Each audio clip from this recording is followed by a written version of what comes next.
इस लेक्चर में new bad bank के स्ट्रक्चर के रिगार्डिंग डिस्कस करेंगे और जानेंगे ये बेड बैंक होते क्या हैं।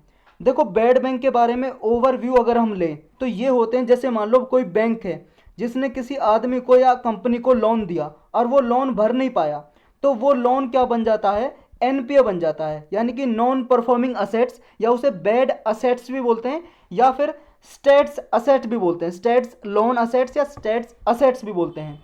तो ये लोन क्या है, जब वापस नहीं आता तो बैंक भाई साहब अपना, देखो, एक तरफ तो अपना बैंकिंग ऑपरेशन चलाएगा, आगे लैंडिंग देगा, डिपॉजिट को मेंटेन कर रखेगा, और एक तरफ उसको टेंशन हो जाती है एनपीओ को कैसे रिकवर करें। तो इस एनपीओ को रिकवर करने के लिए ही गवर्नमेंट एक नया कंसेप्ट लेके आई थी, बेड बैंक का। ये बेड बैंक देखो कोई ऐसे बैंक नहीं है बुरे बैंक, ये क्या है, कंपनी की तरह है, कंपनी लिमिटेड। ये क्या है, बेड बैंक, ये कोई पैसा नहीं देते ना ही लेते, मतलब आपका पैसा ना तो डिपॉजिट करेंगे ना ही आपको कोई लोन देंगे। ये क्या करेंगे, जो बैंक का एनपीओ हो रखा है इस एनपीओ को खरीद लेंगे, इस एनपीओ को खरीद लेंगे। अब जैसे मान लो किसी जिस आदमी ने, कंपनी ने लिया था, उससे रिकवर करेंगे। मतलब ये ऐसे हो गए जैसे आपने पुरानी फिल्में देखी होंगी, मान लो एक शरीफ आदमी है ए, इसका पैसा बी है, ये गुंडा टाइप का, इसने ले रखा है। अब ये बी क्या है, पैसे लौटा नहीं रहा ए के, अब ये गया सी आदमी के, ये गुंडा टाइप है एक तरह जैसे अमरीश पुरी टाइप। अब ये इससे कहेगा भाई साहब यार ये बी आदमी मेरे पैसे नहीं दे रहा है, आप ऐसा करो इससे मेरे पैसे दे दो, इसके पास 1 लाख रुपए हैं, आप ऐसा करो मुझे 90,000 ही दे देना, 10,000 आप ले लेना। इस तरह का कंसेप्ट है बेड बैंक का, समझ गए।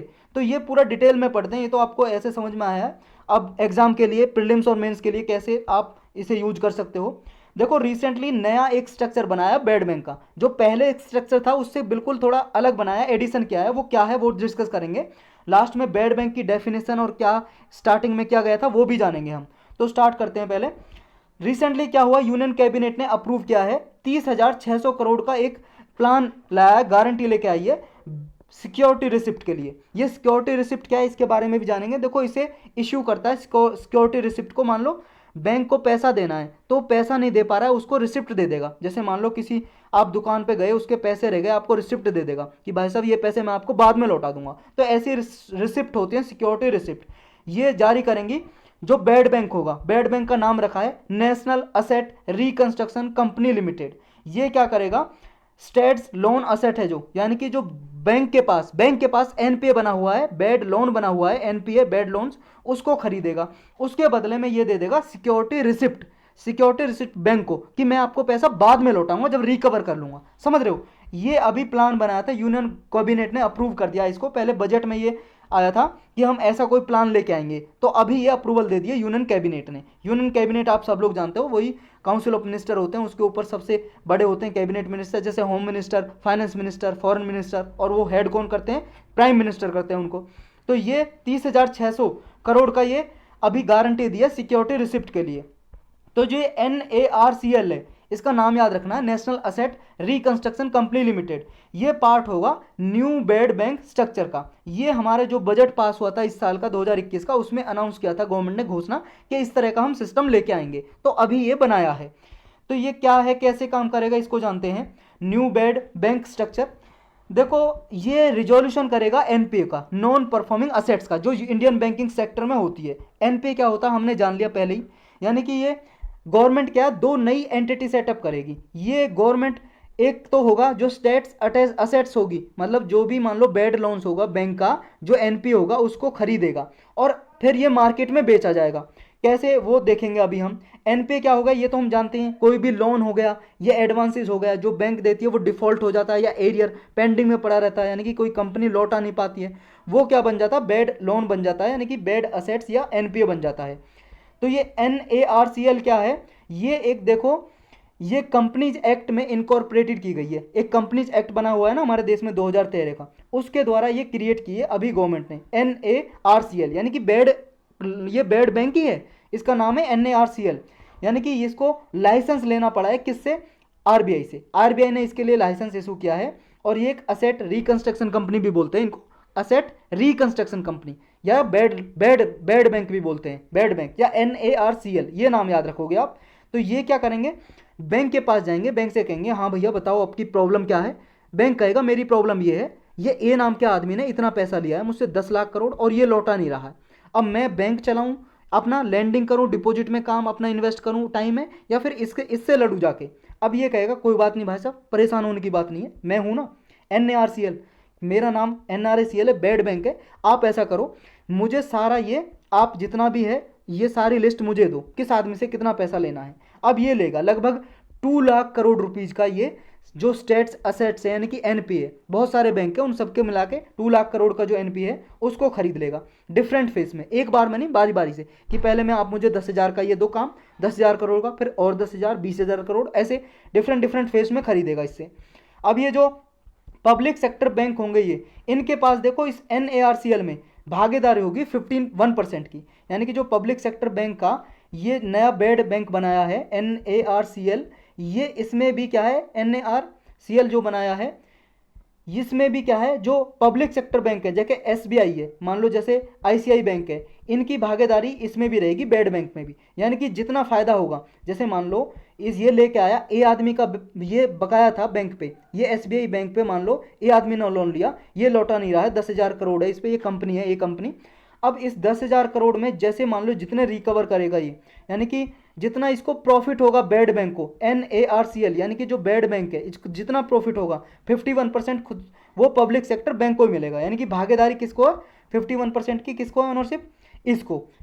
ये अब ये जो एक नया और है इसमें IDRCL, ये एक नई अथॉरिटी है, एंटिटी, ये है इसकी full form India debt resolution company limited. ये क्या करेगी, देखो जो NARCL है ये तो लोन को खरीदेगा बैंक से, ये बैंक के पास गया, उससे बात की, हाँ भाई साहब क्या परेशानी है आप दो मुझे, मैं इससे रिकवर करूंगा उस आदमी से, कंपनी से, ये तो खरीदेगा। अब ये खरीद के आएगा पास अपने भाई के पास, ये इसका भाई है IDRCL, ये कहेगा कि भाई साहब ये मैंने इस SBI बैंक से या PNB बैंक से लेके आया हूँ, ये इतना रिकवर करना पैसा, ये इसको देगा। अब ये क्या करेगा, ये इतना इंडिया जो डेट रिजोल्यूशन कंपनी लिमिटेड है IDRCL, ये इसे सेल करेगा मार्केट में। जैसे मान लो 10 लाख करोड़ की असेट लेके आया ये, अब ये क्या करेगा, इस स्टेट्स असेट को, यानी कि जो बेड लोन बना हुआ है इसको मार्केट में बेचेगा सिक्योरिटी की तरह, मतलब जैसे शेयर बॉन्ड जारी करते हैं इसको बेचेगा, मतलब शेयर बना के इसके बॉन्ड बना के ऐसे बेचेगा, इसको मार्केट में सेल करेगा। यानी कि खरीदेगा कौन, बैंक से NARCL, और बेचेगा कौन मार्केट में, IDRCL। अब ये PSB जो है पब्लिक सेक्टर बैंक, और जो पब्लिक फाइनेंशियल इंस्टीट्यूशन है, देखो जो NARCL था उसमें तो भागीदारी थी बैंक की 51%, लेकिन जो नई जो ये है इसका भाई IDRCL, जो नया बेड बैंक है, मतलब दो बेड बैंक है ये इकट्ठे ही, ये इसका जो इसमें भागीदारी होगी पब्लिक सेक्टर बैंक की और फाइनेंशियल जो इंस्टीट्यूशन है उनकी 49% मैक्सिमम, यानी कि 51% रहेगी प्राइवेट सेक्टर लेंडर की, प्राइवेट सेक्टर लेंडर की, जो कोई भी लैंड करेगा प्राइवेट सेक्टर उसकी भागीदारी 51% रहेगी, और 49 रहेगी PSB यानी कि पब्लिक सेक्टर बैंक की। यानी कि देखो पहले वाले में 51% थी इनकी और दूसरे वाले में 49%, ये आपको याद रखना है बात इसमें। तो यानी कि NARCL और IDRCL स्ट्रक्चर ये नया बेड बैंक का स्ट्रक्चर है। पहले देखो एक ही हुआ करता था, एक कोई मान लो असेट रिकंस्ट्रक्शन कंपनी बना दी, ये बेड बैंक है, और यही खरीदता था यही बेचता था मार्केट में और उसे रिकवर करता था। लेकिन अब ये क्या है, ये क्या है, दो कंपनी अलग अलग बना दी, दो बेड बैंक बना दी अलग अलग, तो ये नया बेड बैंक का स्ट्रक्चर है। यानी कि अब आपके मन में ये चल रहा होगा भाई साहब हमें तो जो आदमी पे लोन था वो रिकवर करना था, और ये सिक्योरिटी कैसे बेच रहे हैं, है कि नहीं। देखो भाई साहब ये इससे रिकवर करेगा, ये इससे रिकवर करके लेके आएगा, अब इसे मार्केट में भी तो देगा, ये उसे पैसा इकट्ठे करेगा शेयर करके, मार्केट से शेयर सेल करके, समझ रहे हो।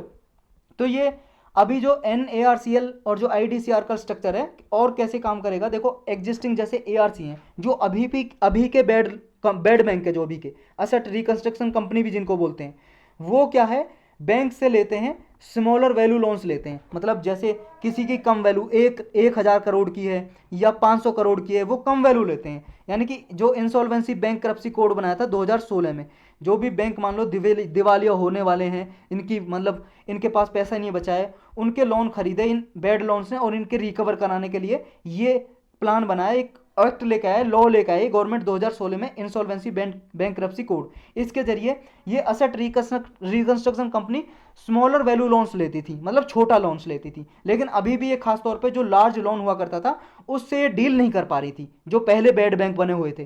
तो इसकी वजह से बड़े वैल्यू से डील करने के लिए ये नया न्यू बेड बैंक स्ट्रक्चर बनाया NARCL और IRDCL का।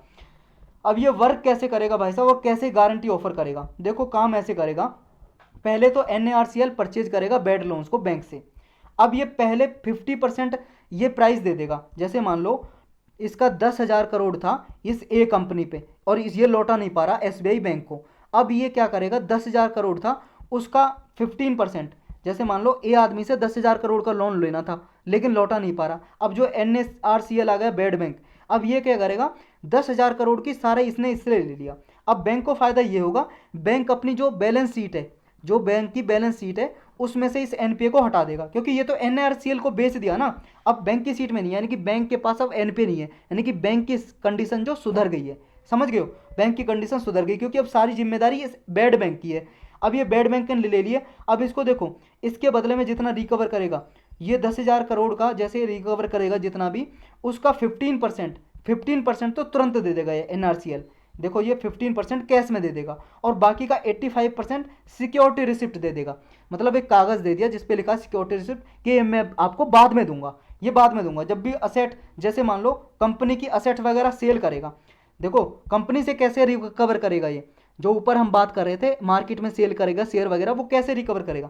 ये ए कंपनी है, इसकी जितनी भी असेट होगी संपत्ति, इसको ये जब्त कर लेगा जाके। ये जब्त कर लेगा कि भाई साहब आपके पास पैसे तो है नहीं, बैंक का लोन आप लौटा नहीं रहे हो, अब मैं हूं यहाँ का दादा, अब आपकी सारी प्रॉपर्टी जमीन जायदाद जितना भी आपका कुछ है सब दो मुझे, ये सारा जब्त कर लेगा। और इससे कहेगा आप इसकी प्रॉपर्टी से दखल हो जाओ अपनी से, और अब मैं लूंगा इसको। अब ये सारी संपत्ति लेके, अब ये संपत्ति को बेचेगा, संपत्ति को मार्केट में बेचेगा, उससे पैसे रिकवर करेगा, यानी कि जो असेट होगी वो सोल्ड करेगा। ये सोल्ड कौन करेगा? IDRCL, यानी इसका ही भाई है ये बेड बैंक, यानी कि NARCL तो खरीदेगा उसको, और उस असेट को, मतलब इससे बेड बैंक से, जो बेड बैंक है NARCL बैंक से खरीदा किसने, मतलब जो जितनी लिस्ट लेके आया, लिस्ट कौन लेके आया? NARCL लेके आया। अब बेचेगा कौन इसे? IDCR, मतलब लिस्ट ला के दे देगा NARCL IDRCL को, IDCRL उसको क्या है, बेचेगा उसे। यानी कि जो भी असेट्स है बाकी की जितनी भी 85% है वो कौन देगा? वो IDRCL देगा। IDRCL जो 15% कैश दे दिए गवर्नमेंट को, मतलब गवर्नमेंट बैंक को, यानी कि पब्लिक सेक्टर बैंक को, किसको? यानी कि जो SBI से लेके आया था ये NARCL, ये इसने 15% पैसा तो पहले ही दे दिया। अब जो 85% की जो रिसिप्ट दिए वो कौन रिकवर करेगा उसे? IDRCL वो देगा उसे। जब वो कंपनी की असेट को बेच के रुपया इकट्ठा करेगा, वो उसे जब पे करेगा 85% इसको। अब बीच में जो फायदा होगा इन बैंक को भी होगा, इन बैंक को भी, जो बेड बैंक है।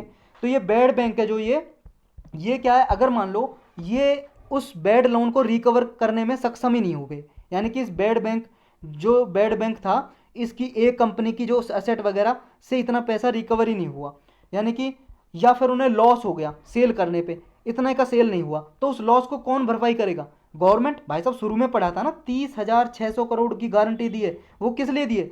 इसलिए तो दिए, अगर बैंक मान लो ये बेड बैंक फेल हो जाते हैं पैसा रिकवर करने में, बेड लोन्स को उस आदमी से लेने से, उसकी जितनी सारी संपत्ति बेच दी जितनी थी, और उसकी संपत्ति बेचने के बाद भी इतना वो पैसा कर ही नहीं, भरपाई नहीं हो पाई, तो जितनी भी कमी रही है ना, वो 30,600 करोड़ जो रुपए दिए, इसमें से गवर्नमेंट सहायता करेगी इन बेड बैंक की, कि भाई साहब ये पैसे ले लो, आप रिकवर करो, बैंक को दो, अपने आप ये प्रॉफिट लो, ये बैंक की सहायता करेगा बेड बैंक की गवर्नमेंट। तो जितना भी डिफरेंस होगा, यानी कि कॉमर्शियल बैंक से जितना भी पैसा उन्होंने लिया था कि इतनी की गारंटी ली थी, और फिर बेड बैंक ने जितना असेट रेज की, यानी कि उसकी संपत्ति बेच के जितना भी डिफरेंस हुआ अंतर, वो 30,600 करोड़ जो गारंटी प्रोवाइड की है गवर्नमेंट ने, उससे भरपाई होगी। ये 5 साल के लिए एक्सटेंड की कर दी गई है ये गारंटी, जो 30,600 करोड़ की जो गारंटी दे रहा है गवर्नमेंट, वो अगले 5 साल के लिए दे रहा है। तो सिक्योरिटी रिसिप्ट क्या होती है, इसको नोट करो। एक सरफाइसी एक्ट बना हुआ है गवर्नमेंट ने, सरफाइसी एक्ट, इसके सेक्शन 2 क्लाउज 1 सब क्लाउज ZG, इसमें सिक्योरिटी रिसिप्ट की डेफिनेशन दी हुई है। तो डेफिनेशन कहाँ पे दी हुई है ये आपको याद रखना। और इसका मतलब क्या है, सिक्योरिटी रिसिप्ट मतलब एक रिसिप्ट है, पर्ची है, जैसे आप मान लो कोई सामान खरीदने जाते हो, रिसिप्ट देते हैं आपको, ऐसे एक रिसिप्ट है, ये सिक्योरिटीज की रिसिप्ट है, मतलब सिक्योरिटी या रिसिप्ट है जो असेट रिकंस्ट्रक्शन कंपनी जारी करती है, मतलब बेड बैंक, जो बेड बैंक होते हैं वो जारी करते हैं, किसको? जिससे खरीदते हैं, जैसे SBI बैंक से उसका जितना पैसा था वो खरीदा, और जो वो ए आदमी से जो कंपनी ने लिया था उससे रिकवर करेंगे। अब ये रिसिप्ट दी बेड बैंक ने, किसको? ये बेड बैंक है, इसने दी SBI को। तो ये रिसिप्ट है जो यही है सिक्योरिटी रिसिप्ट, ये डेफिनेशन दी हुई है सरफाइसी एक्ट में, ये याद रखना है सरफाइसी एक्ट में। अब बैड बैंक पहले थे वो कैसे थे और कैसे काम करते थे इसको समझते हैं। देखो बैड बैंक को असेट रिकंस्ट्रक्शन कंपनी भी बोलते हैं, असेट मैनेजमेंट कंपनी भी बोलते हैं इसको। ये बैड लोन्स को लेती है बैंक से, कॉमर्शियल बैंक जो होते हैं जैसे एसबीआई पीएनबी, और उसको रिकवर करती है, मतलब उस आदमी से या कंपनी से वसूलती है उसकी संपत्ति वगैरह बेच के, और उसकी संपत्ति बेचती है, या कंपनी की जो माल बना रही होती है उस कंपनी के शेयर वगैरह बेचती है, कंपनी के सारे शेयर की हिस्सेदारी ये ले लेती है बैड बैंक, यानी कि जो असेट रिकंस्ट्रक्शन कंपनी है, और उसके कंपनी के सारे शेयर वगैरह बेच के मार्केट में पैसा कमाती है ये, और उसको रिकवर करती है। ये बैड बैंक जो होगा, ये देखो लैंडिंग और डिपॉजिट में कोई इसका इन्वॉल्वमेंट नहीं होता। जैसे बैंक क्या करते हैं, उधार देते हैं, कर्ज देते हैं लोगों को और उनका पैसा डिपॉजिट करते हैं, ऐसा कोई काम नहीं है इसका। बस क्या है, कॉमर्शियल बैंक से ले लेंगे उसका जो भी बैड लोन्स है, और यानी कि उस जो बैंक है जो जैसे पीएनबी है या एसबीआई है, वो अपनी बैलेंस शीट को क्लीन कर देंगे कि उनके पास नहीं है ये बैड लोन्स, अब आ गया बैड बैंक के पास, अब उसकी जिम्मेदारी है। यानी कि ये जितना भी खरीदते हैं नॉर्मली बुक वैल्यू से नीचे खरीदते हैं, यानी कि जैसे 10,000 करोड़ था ए आदमी पे बकाया, अब ये देखो 10,000 करोड़ में थोड़ी ना खरीदेंगे, इसे 9,000 करोड़ में खरीदेंगे या उससे कम में खरीदेंगे, मतलब इनका भी तो फायदा होना चाहिए। बैड बैंक वो भी तो भाई साहब अपना काम कर रहे हैं, वो भी तो कुछ लेंगे ना। तो ये जो 10,000 करोड़ था बकाया, बैंक इसे 9,000 करोड़ में दे देगा। बैंक कह देगा भाई मेरी जिम्मेदारी, चलो मुझे तो कुछ भी नहीं मिल रहा इससे, चलो 9,000 करोड़ तो मिलेंगे, आप लाओ। तो इस तरह से 1,000 करोड़ का फायदा उसे हो जाएगा बैड बैंक को, और उसे 9,000 करोड़ मिल जाएंगे। ऐसे कुछ कम में लेंगे, ये फिक्स नहीं है कि 9,000 करोड़ में ही, यानी कि उनकी बात होगी बीच में। यानी कि नॉर्मली जो बुक वैल्यू होती है, जितनी वैल्यू होती है उससे नीचे में खरीदते हैं बैड बैंक। अगर उससे नीचे नहीं खरीदेंगे उनका फायदा क्या होगा, समझ रहे हो। यानी कि जो आदमी था, जो मान लो दादा था जिसके पास ए आदमी गया था और बी आदमी से वसूलने थे, यानी कि ये सी आदमी के पास गया था, तो सी आदमी क्या है इससे कम में देगा, यानी कि इससे मान लो 1,000 रुपये वसूलने थे तो इसे सिर्फ 900 ही देगा, और 100 रुपये जो अपने भी तो लेगा क्योंकि इससे भाई साहब लड़ाया जाके ये। तो इसी तरह से बैड बैंक भी काम करेंगे। यानी कि बैड बैंक के इफेक्ट क्या होंगे, प्रभाव क्या क्या होंगे, पहले देखते हैं हम बैंक पे। बैंक के जो कॉमर्शियल बैंक है जैसे पीएनबी एसबीआई, इनके परस्पेक्टिव से इनको क्या इफेक्ट होगा। इनको ये होगा जो इनका एनपी लेवल है वो भाई साहब कम होगा। एनपी लेवल बैड लोन, यानी कि जो इनका टॉक्सिक असेट्स है यानी कि बैड लोन से उससे छुटकारा मिलेगा, वो रिकवर हो जाएगा, यानी कि मनी इनके पास वापस आ जाएगी, यानी कि और ये मनी वापस आएगी तो आगे ये और इनका बैंक की पोजीशन इंप्रूव होगी और आगे लैंडिंग कर सकेंगे, यानी कि लोगों को उधार दे सकेंगे। अब देखते हैं कि इफेक्ट गवर्नमेंट और टैक्स पेयर के पर्सपेक्टिव से, मतलब दृष्टिकोण, मतलब टैक्स पेयर को, जो हम जैसे आप लोग जो टैक्स भरते हैं, मान लो जो मतलब जिनकी जॉब है, इनकम कमाते हैं 5 लाख से ज़्यादा, वो इनकम टैक्स वगैरह भरते हैं, तो जो टैक्स देते हैं, या जो पब्लिक टैक्स देती है, इनडायरेक्ट टैक्स, जो भी चीज़ खरीदती है, मान लो कोई साबुन खरीदा, कुछ खरीदा, उस पर टैक्स देती है, तो ये टैक्स पेयर को क्या फ़ायदा होगा, मतलब क्या इफेक्ट होगा, क्या प्रभाव पड़ेगा, फ़ायदा नुकसान क्या होगा। देखो जो भी मान लो पीएसबी जो है पब्लिक सेक्टर बैंक है, जैसे पीएनबी हो गया या एसबीआई हो गया, उन्हें गवर्नमेंट क्या है रिकैपिटलाइजेशन करती है। बैंक क्या है, बैंक को गवर्नमेंट पैसा देती है कि भाई साहब आप डूब रहे हो, मैं आपको पैसा देती हूँ, तो या तो वो बैड लोन को रिकवर करने के लिए पैसा देगी या बैड बैंक के जरिए उन्हें पैसा देगी। अब मतलब बैड बैंक भी क्या है, बैड बैंक भी रिकवर नहीं कर पाए, या फिर गवर्नमेंट रिकैपिटलाइज कर रही है, यानी कि रिकैपिटलाइज का मतलब है गवर्नमेंट जो भी बैंक है जिसको नुकसान हुआ है, जैसे एसबीआई को घाटा हुआ है, इसका एनपीए हो रखा है 10,000 करोड़, तो ये गवर्नमेंट सहायता कर देगी उसकी, लो भाई साहब 1,000 करोड़ हमसे ले लो, इसी को बोलते हैं रिकैपिटलाइजेशन। मतलब ये क्या है, बॉन्ड वगैरह जारी करके ये देती है गवर्नमेंट बैंक को। तो देखो जो पैसा गवर्नमेंट दे रही है बैंक को, ये कहाँ से जा रहा है, ये तो भाई साहब टैक्स पेयर की मनी है, क्योंकि गवर्नमेंट के पास पैसा कौन सा है, वो तो जो टैक्स भर रहे हैं, जो लोग जो भी टैक्स भर रहे हैं वो टैक्स के जरिए जा रहा है गवर्नमेंट के पास। तो प्रभाव किस पे पड़ेगा, टैक्स पेयर की पॉकेट से जाएगा पैसा। तो अगर मान लो जो ये रिफॉर्म किए हैं, जो मान लो पीएसबी के लिए जो लैंडिंग ऑपरेशन आगे इंप्रूव करने के लिए ये बैड बैंक बनाए, अगर बैड बैंक क्या है रिकवर नहीं कर पाया उसको और उसको नुकसान हुआ, तो नुकसान होगा वो 30,600 करोड़ जो रुपए अभी अलोकेट किए हैं गवर्नमेंट ने इसकी सिक्योरिटी रिसिप्ट के लिए, वो 30,600 करोड़ गवर्नमेंट के पास कहाँ से, वो भी तो टैक्स के पेयर का पैसा है, वो भी तो आम लोगों का, जनता का पैसा है, तो ये जनता पे इफेक्ट पड़ेगा। यानी कि किस पे इफेक्ट पड़ेगा, टैक्स पेयर पे। यानी कि मान लो जो भी कॉमर्शियल बैंक वगैरह को बेलिंग आउट की जाती है, यानी कि उसे मान लो कुछ मदद की जाती है, अगर बैड बैंक मान लो असेट, जो भी असेट लिए संपत्ति है, ए जो आदमी था, कंपनी था जिससे बैंक से लोन लिया था और बैंक का लोन भर नहीं पाया था ये आदमी, और बैड बैंक इसकी असेट को बेच नहीं पाया, या बेचने के बाद इतना पैसा वो कमा नहीं पाया जितना बैंक को देने थे, तो ये जितना पैसा होगा वो 30,600 करोड़ रुपए में से दिया जाएगा। तो बर्डन किस पे आएगा? टैक्स पेयर पे, यानी कि जो आम आदमी का पैसा है वो बैड बैंक को यूज होगा, प्रभाव किस पे पड़ेगा? टैक्स पेयर पे। तो ये इफेक्ट होंगे इसके। तो वे फॉरवर्ड में क्या हो सकता है सॉल्यूशन? देखो सॉल्यूशन ये हो सकता है, जब तक भी पब्लिक सेक्टर बैंक है जैसे एसबीआई, पीएनबी, इन पे पॉलिटिशियन ब्यूरोक्रेट्स का प्रभाव रहेगा, तब तक ये सही से काम नहीं करेंगे। और इनका प्रभाव कैसे होता है? आपने सबने सुना होगा loan waiver, loan waiver scheme, मतलब लोन को माफ कर देना। आप सबने सुना होगा जब कांग्रेस गवर्नमेंट थी और जब बीजेपी गवर्नमेंट आई, तो इन्होंने क्या है, वोट बैंक के जरिए, लोगों को लुभाने के जरिए फार्मर ने लोन लिया था, किसानों ने हजारों करोड़ में लोन था, वो लोन माफ कर दिया। अब लोन माफ कर दिया, अब नुकसान किसको हुआ भाई साहब? बैंक को हुआ। तो ये जब तक पॉलिटिशियन वगैरह ये छोड़ेंगे नहीं ऐसी स्कीम को, तो ये जब तक नुकसान होता रहेगा।